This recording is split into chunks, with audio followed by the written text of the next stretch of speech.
The opening trap that I'm about to show you in the advanced Caro-Kann Botvinnik Karl's variation with pawn to c5 is one that I've been using for years, against intermediate players around 1500 to 1800, and even very strong advanced players over the rating of 2000. And against all of these players, I've maintained a 100% win rate after the trap is executed. So in this video, I'm going to show you that main trap, as well as a bonus side trap if you want to stick around, just in case they don't trip up on the first hurdle. Of course, we start with pawn to e4, as we are going for the Caro-Kann. They respond with c6, we play d4 taking the full center, they play d5 counter-attacking, and now we play e5. This is the advanced variation. Black plays pawn to c5, as they want to try and break up our pawns that we have just pushed into the center. The alternative move is bishop to f5, one which I've covered a couple times with a bunch of trappy lines for you. I'll leave all of those videos in the description. But today we are looking at pawn to c5.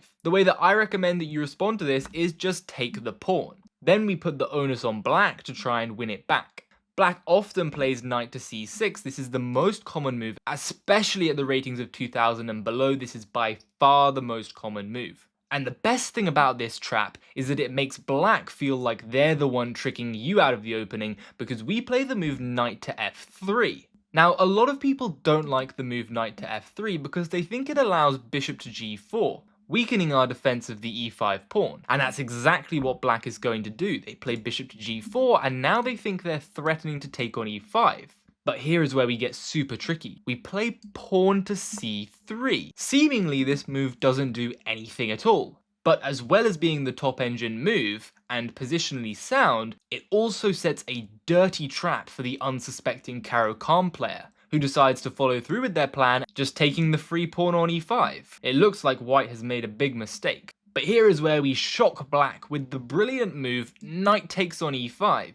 At first sight, sacrificing our queen for just 2 pieces. Black doesn't really have any choice but to accept the queen, as if they move the bishop back, then we've simply won a knight in the center of the board and could even consider taking another pawn. So every time I've executed this trap, black has taken the queen and allowed us to play bishop to b5.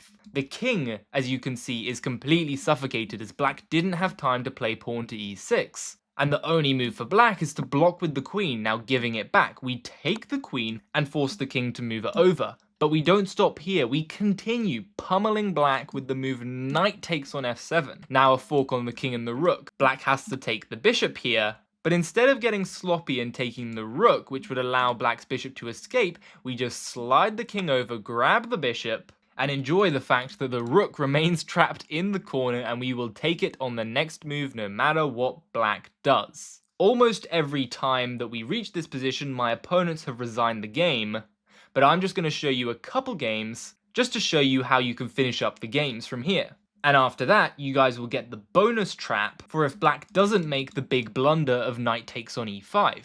So the first game that we're going to look at was against a 1500 rated player in a rapid game. They had just fallen for the trap and decided to play pawn to e6. I took the rook from here, they tried to continue developing, but then we just saved the knight, being up a full rook and a knight. Black tried to take some material with bishop takes on f2, but I escaped with knight to e5, they moved the king over, we brought the rook into the game, they brought the bishop back, I delivered a check, defended my knight, they developed their knight, I brought my final piece out, they put their knight into the center, the final blunder, and we deliver a checkmate on d7 with the knight supporting the rook. Of course, this is just one way that you can finish the game off. And to be honest, most of your opponents will probably resign after finding themselves down a full rook and a minor piece. But just in case you wanted some inspiration for later on, this is just one way that you could develop the position. Okay, but as I promised, the bonus trick is here. If black knows what they're doing and doesn't take the pawn and they play pawn to e6, then we can actually insist on sacrificing this pawn in the center with the move bishop to e3.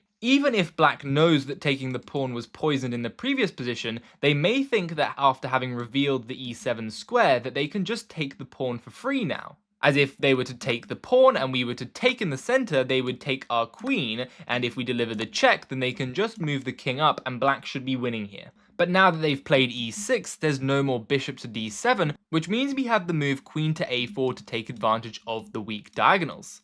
Queen to a4 is a killer move here, as if black moves back the knight, then we can just snag the bishop on a4 and win the game. And if black tries to play queen to d7 to keep everything together, then we have bishop to b5. It looks like it wins the queen at first, but actually just forces black to play knight to c6. From here, we can just take the free bishop, but if you want to be extra nasty, then you can play knight to e5.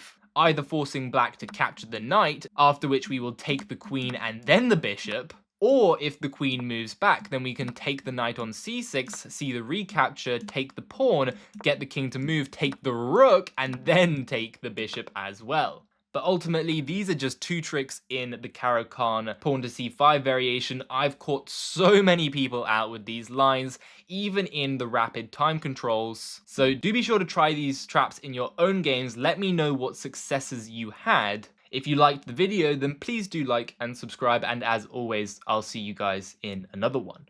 Bye!